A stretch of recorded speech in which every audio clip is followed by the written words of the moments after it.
네, 안녕하십니까. 2023년도 양식조리기능사 합격을 위한 영상이고요. 실기시험 기출문제 분석 시작해 보도록 하겠습니다. 먼저 양식조리기능사 과목에 대해서 한번 알려드리도록 하겠습니다. 먼저 40분짜리 과목이 4개가 있고요. 그리고 35분짜리 2개, 30분짜리 18개가 있고요. 그리고 25분짜리 3개, 20분짜리 3개, 30 과목 중에 2개가 출제가 됩니다.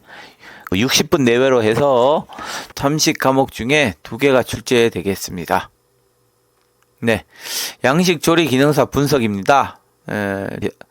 첫 번째, 조리 음식이 생소합니다. 처음 보시면 이름 있게 생소합니다. 바베큐 폭찹이라든가 비프 스튜, 비프 콘소메, 시저 샐러드라든가 샌드위치, BLT 샌드위치. 샌드위치면 샌드위치지 또 BLT 샌드위치가 뭐냐? 또 브라운 그래비 소스, 브라운 스톡. 이처럼 참치 타르타르와 채소 비네그. 이처럼 처음 접해보신 분들은 생소한 이름의 과목들이 많아요. 사우전 아일랜드 드레싱, 홀랜다이저 소스 등 이것을 배워보고 연습을 해보고 그러면 솔직히 그렇게 어렵진 않아요. 그러나 이름에서 처음 접하신 분들은 상당히 생소하다. 그런 과목일 수 있습니다. 그리고 전체적으로 시간에 쫓긴 메뉴는 없다 이렇게 표시했는데요. 이 과목 양식 조리 기능사는 다른 한식 조리 기능사, 일식 조리 기능사와 달리 시간에 쫓겨서 제출 못하거나 시간에 놓쳐서 시간 안에 과목을 다 못해서 제출 못하는 경우는 극히 드물다고 할 수 있어요. 왜냐면 한식이나 다른 여타 과목은 음식을 하다 보면 음식을 하는 도중에 너무 시간이 촉박돼서 겨우 제출을 했다 아니면은 제출을 못했다 이런 분도 종종 생기는데, 양식 같은 경우는 솔직히 시간 안에 본인이 제출을 못했다 그러면은 그거는 연습을 많이 안 하신 거예요. 안 하셨다고 볼 수 있어요. 솔직히 거의 시간 안에 시험 치신 분들은 어느 정도 숙련자가 된 분들은 거의 제출을 하게 되고요. 거기서 제출하는 과정이나 조리하는 과정에서 미숙해서 떨어진 분들이 계시지 제출을 못해서 떨어진 분들은 거의 드물다 이렇게 볼 수가 있고요. 세 번째는 소스의 농도와 불 조절이 합격 여부에 큰 관련이 된다. 물론 여타 다른 조리 기능사도 불 조절이 필수긴 하지만 양식은 더더욱 불 조절과 소스의 농도가 크게 좌우가 된다라고 볼 수 있는데요. 지금 보시면 소스라 그러셨죠. 지금 보시면 스프류, 그쵸? 이렇게 스튜, 비프 스튜, 스프, 미네스트 스프, 또 여기 또 있죠. 브라운 그래비 소스, 브라운 스톡, 그리고 이탈리안 미트 소스, 이렇게 스프, 이렇게 스프류 지금 홀랜다이저 소스, 타르타르 소스까지 지금 둥글게 친 게 소스류가 이렇게 많아요. 소스를 만들다 보면 불 조절이 너무 세거나 그러면 안 되죠. 그리고 또 한 가지는 이렇게 살리스버리 스테이크라든가 소로인 스테이크 이런 것들도 보시면 불 조절이 고기를 굽다 보니 고기 안을 정확히 측정할 수가 없어요. 레어로 굽거나 웰던으로 굽거나 어떻게 그 시험에 맞게 불 조절이 잘 해서 고기가 잘 익어야 되는데 고기가 덜 익거나 너무 익어서 그래서 좀 뭐 타거나 이렇게 해서 시험에 불합격되는 경우가 종종 생기기 때문에 특히 불 조절이 필수이고, 소스를 만들 때 그 물이라던가 농도, 그래서 그 정해진 미리수만큼 제출을 못하거나 색깔이 원하지 않게 나오거나 그럴 때 그걸로 시험이 불합격되는 게 크게 좌우가 되니까 그것이 굉장히 중요하다라고 일단은 볼 수 있습니다. 조리 기능사 응시자와 합격자 한번 알아보도록 하겠습니다. 네, 지금 보시면은 이게 파란색으로 된 것이요, 예, 한식 조리 기능사고요. 예, 그리고 이제 오늘 보신 분은 이렇게 붉은색이 양식입니다. 그리고 초록색이 중식, 그리고 밑에 있는 파란색이 일식이고요. 네, 이처럼 가장 많이 치러지는 것이 역시 한식 조리 기능사이고요.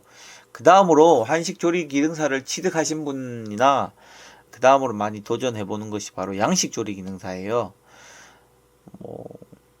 그리고 양식을 취득하고 나서 그 다음으로 뭐 중식이라든가 일식에 많이 도전을 하게 되는데요.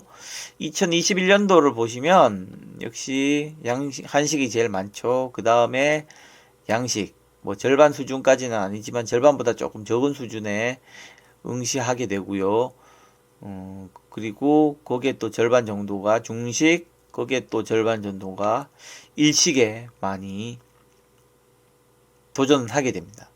그럼 양식 합격률을 한번 볼게요. 전체적으로요. 일단 응시자고요. 매년 2만 명에서 3만 명 가량 시험을 치르고요. 2021년도도 2만 5천여 명이 시험에 응시했고요. 합격은 약 8,900명. 만 명이 조금 안 되죠. 전체적으로 매년 배출을 하고 있습니다.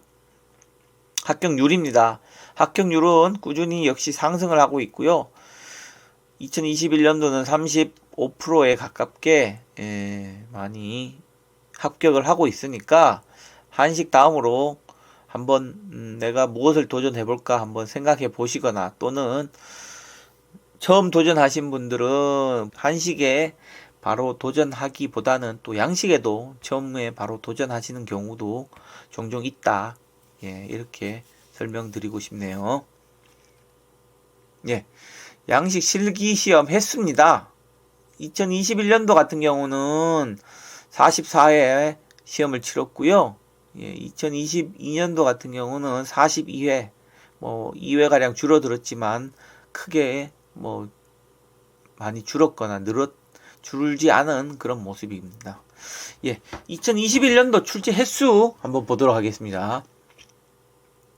이 중요하죠. 뭐 시험에 치르시는 분들은 2021년도 같은 경우는 지금 붉은색으로 표시된 프렌치 프라이드 시림프 24회, 그리고 윌더프 샐러드 25회, 치즈 오믈렛 23회, 타르타르 소스 17회, 23회 가장 많이 시험에 출제가 되었고요. 그리고 가장 적게 출제가 된 게 역시 40분짜리죠. 바베큐 폭찹 1회, 비프 스튜, 비프 콘소메, 살리스버리 스테이크 등 이런 것이 적게 출제가 되었다. 이렇게 볼 수가 있고요. 이것을 다시 많은 순서대로 한번 나열해 본 거예요. 역시 20분, 25분짜리 가장 많이 출제되었죠. 그리고 35분짜리 이제 토마토, 해산물 스파게티, 브라운 스톡, 치킨 커틀렛, 스페니시 오믈렛 순으로 이제 많이 출제가 되었고요. 역시 바베큐 폭찹이라든가 비프 스튜, 해산물 샐러드는 적게 출제가 되었다. 이렇게 2021년도 볼 수가 있습니다. 그럼 2021년도 출제 횟수 교시별 한번 보겠습니다. 1교시에 이제 시험을 응시하는 분 같은 경우는 어떤 것이 많이 출제가 되었냐, 이 중요하죠. 시림프 까나베가 7회 출제가 되었고요. 스페니시 오믈렛 11회, 그리고 홀랜다이즈 소스 8회, 타르타르 소스 11회로 이제 많이 출제가 된 것을 볼 수 있습니다. 그 2교시입니다. 2교시 노란색이고요. 2교시는 프렌치 프라이드 쉬림프 11회, 그리고 치킨 커틀렛 8회, 그리고 브라운 스톡 7회로 2교시에 많이 출제가 되었네요. 3교시 초록색입니다. 윌더프 샐러드랑 치즈 오믈렛, 예, 요것이 이제 9회 출제가 되었고요. 햄버거 샌드위치 8회, 예, 많이 출제가 되었습니다. 4교시 남색으로 표시되었고요. 역시 시간 짧은 거죠. 윌더프 샐러드 11회, 예, 많이 출제가 되었고요. 치킨 알라킹이 이제 4교시에 많이가 출제된 모습을 볼 수가 있습니다. 네, 2022년도죠. 중요한 건 2022년도 가장 최근에 출제 횟수 경향입니다. 2021년도와 달리 2022년도를 보시면 25분에서 20분짜리 짧은 거죠. 여기에서 가장 많이 출제가 되었죠. 20회 이상으로서 윌더프 샐러드가 가장 많이 출제가 되고, 그 다음에 치즈 오믈렛, 프렌치 프라이드 시림프 순으로 출제가 많이 되었는데요. 이것을 다시금 가장 많은 순서대로 다시 나열해 보면요, 역시 이렇게 29회 윌더프 샐러드, 치즈 오믈렛, 프렌치 프라이드 쉬림프, 사우전 아일랜드 드레싱, 예, 탈탈 소스, 홀랜다이즈 소스 순으로 이렇게 많이 출제가 되었고요. 역시 20분에서 25분짜리 가장 많이 출제되었죠. 그리고 그 다음으로 시림프 까나페랑 치킨 알라킹, 포테이토 샐러드 순으로 많이 출제되었고요. 그리고 특이한 것은 해산물 샐러드랑 바베큐 폭찹, 미네스트로니 스프 한 번도 출제가 되지 않았어요. 조금 요것은 좀 의외인데요. 지금 보시면 참치 타르타르와 채소 비네그라든가 바베큐 폭차브 같은 경우는 출제 빈도가 상당히 낮은 과목이기도 해요. 그래도 한 번은 출제가 되었는데요. 참치 타르타르 경우는. 그러나 이 세 가지는 글쎄 출제하시는 담당자들에서 이걸 조금 너무 소홀하지 않았나 싶네요. 그래도 최소 한두 번 정도는 출제가 되는데 2022년도에는 한 번도 출제가 되지 않았다. 예, 그래서 2023년도도 그렇게 출제가 나올 가능성은 좀 희박하지 않을까 그렇게 보이고요. 이것을 다시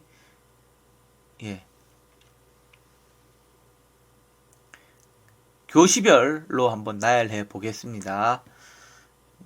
지금 전체 출제된 수고요.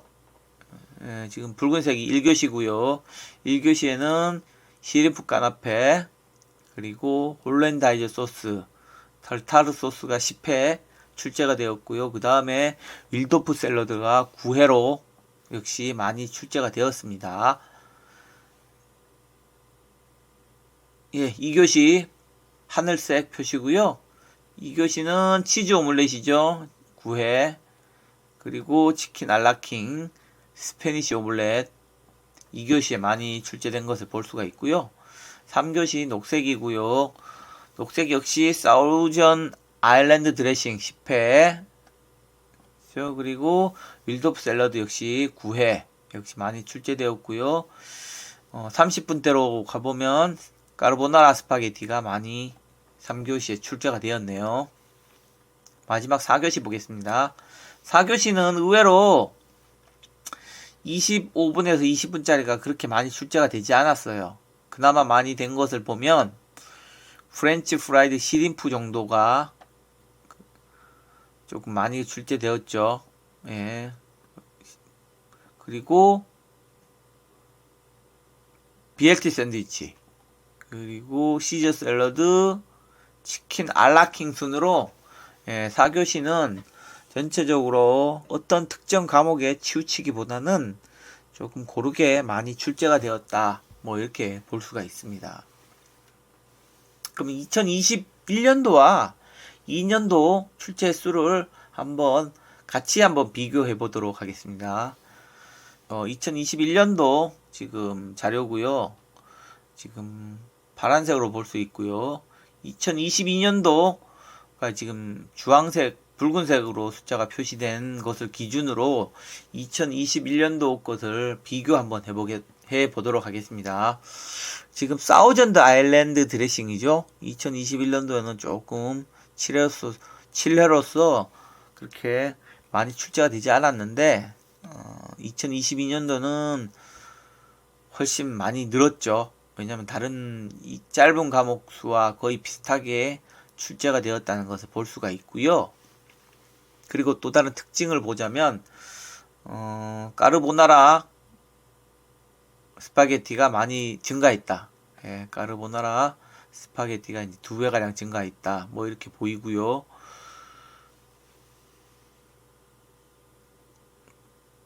까르보나라가 많이 늘어난 반면 그 또 다른 스파게티인 해산물 토마토 소스 해산물 스파게티는 많이 줄었죠. 오히려 여기서 이렇게 많이 줄어든 것을 볼 수가 있고요. 그리고 아까도 말씀드렸던 한 번도 출제가 되지 않았던 바베큐 폭찹 원래 좀 그렇게 출제가 되지는 않습니다. 예, 그리고 참치 타르타르도 출제 빈도가 낮지만 아예 완전히 지금 6회에서 1회로서 대폭 감소가 되었고요. 미네스트로니 스프 역시 작년에는 2021년도에는 9번 출제된 것이 2022년도에는 한 번도 출제가 되지 않았다. 해산물 샐러드 역시 4회에서 한 번도 출제가 되지 않았다라는 것이 가장 큰 특징으로 볼 수 있습니다. 해산물 샐러드라든가 미네스트로니 스프 같은 경우는 그렇게 과목이 까다롭지 않고요. 뭐 재료도 그렇게 구하기 어려운 것이 아닌데 조금 글쎄요. 과연 출제가 안 된 것이 왜 그럴까 조금 의문은 들어요. 아무래도 출제하시는 분이 조금 너무 소홀하게 하지 않았을까라는 그런 의구심이 들기도 하는데요. 2023년도에는 그래도 조금 늘지 않을까 싶어요. 원래 조금 출제가 되지 않는 과목이 이제 참치 타르타르랑 바베큐 폭찹이긴 한데, 이것은 조금 미네스트로니 스프랑 해산물 샐러드는 너무 의외지 않나 그렇게 생각됩니다. 예. 그리고 마지막으로 조리 기능사 실기 변경 사항입니다. 솔직히 크게 변경된 것은 없어요. 조리 기능사 과목 변경 사항으로 먼저 보면요. 한식 조리 기능사에서 배추김치랑 오이소박이가 추가가 됩니다. 이것도 2023년도가 아니고 24년도에 2개가 추가가 되고요. 다른 양식, 일식, 중식, 보고에는 변경사항 없습니다. 그리고 유의사항 실격에 관련돼서 일부 내용이 수정되었고요. 그 수정된 내용을 보자면요. 완성품을 요구사항의 과제가 아닌 요구사항의 과제 요리가 아닌 다른 요리를 제출하는 거죠. 쉽게 말해 다른 요리로 제출하는 거죠. 그 예로서 쉽게 들었는데요. 달걀말이를 달걀찜으로 만드는 경우가 보통 이렇게 예로 들어져 있고요. 또 해당 과제의 지급 재료 이외의 재료를 사용하거나 요구사항의 조리 기구 역시 석쇠라고 예를 들었죠. 석쇠로 완성품을 조리하지 않은 경우죠. 쉽게 말해 석쇠로 조리를 해야 되는데 석쇠를 사용하지 않고 완성품을 조리했다. 그러면 역시 실격이 된다는 거죠. 그러니까 석쇠라든가 조리에 필요한 물품은 필수적으로 챙겨가라. 뭐 이렇게 볼 수가 있는 거죠. 그리고 세 번째로 지정된 수험자 지참물 이외의 조리 기술에 영향을 줄 수 있는 기구를 사용한 경우라고 했는데 조리 기능사 같은 경우는 어떤 것이 영향이 있을까라고 좀 생각을 해보는데요. 조리 기술에 영향을 줄 수 있는 기구가 어떤 것이 있을까 했는데 흰자를 조리 중에 하다 보면 흰자를 분리해서 흰자를 거품을 내야 되는 경우가 있거든요. 그런데 그거를 직접 손으로 수동으로 해야 되는데 어떤 기구를 사용한다거나 그렇죠. 그렇게 되면 당연히 실격이고요. 또는 칼질을 해야 되는데 칼질에 유용한 특정 기구를 또 갖고 와서 조리 기술에 영향을 줄 수 있는 기구죠. 그런 것들이 만약에 그런 것을 사용하게 되면 실격을 받을 수 있다. 수험자가 가져갈 수 있는 조리 기구가 나열되어 있어요. 예, 되어 있는데 각 기능사별로. 그런데 그 기능사에 맞지 않게 기구를 가져가거나 사용하는 경우는 실격이 되니까 예, 시험에 치르실 때 좀 유의하시고 필요 없는 꼭 조리 기술에 영향을 줄 수 있는 기구는 사용하지 않는 게 좋겠죠. 예, 그렇게 해서 예, 시험을 꼭 준비를 하시고 시험에 임하셔야 하겠습니다. 네, 여기까지가 양식 조리 기능사 관련 영상이었고요. 앞서 보여드렸던 출제 횟수라든가 많이 출제가 되는지에 대해서 좀 더 영상을 보시고 이것은 필히 많이 연습을 20에서 25분짜리는 무조건 자기한테 한 번씩은 나오니까 연습은 최대한 많이 하고 가시고요. 그리고 나머지도 조금씩 출제 횟수를 보시고 본인이 1교시에 치른다 또는 2교시에 치른다 그 교시에 맞게 출제 횟수가 많은 과목은 다른 과목에 비해 좀 더 철저하게 준비를 하시고 시험에 임하셨으면 좋겠습니다. 네, 오늘 준비된 영상은 여기까지고요. 양식 조리 기능사 준비하시는 분들은 영상을 보시고 합격에 큰 영향이 되었으면 하겠습니다. 예. 네, 영상에 도움이 되셨다면 좋아요와 구독 한 번씩 부탁드리고요. 예, 다음에 또 더 좋은 유익한 영상으로 또 찾아뵙도록 하겠습니다. 네, 감사합니다.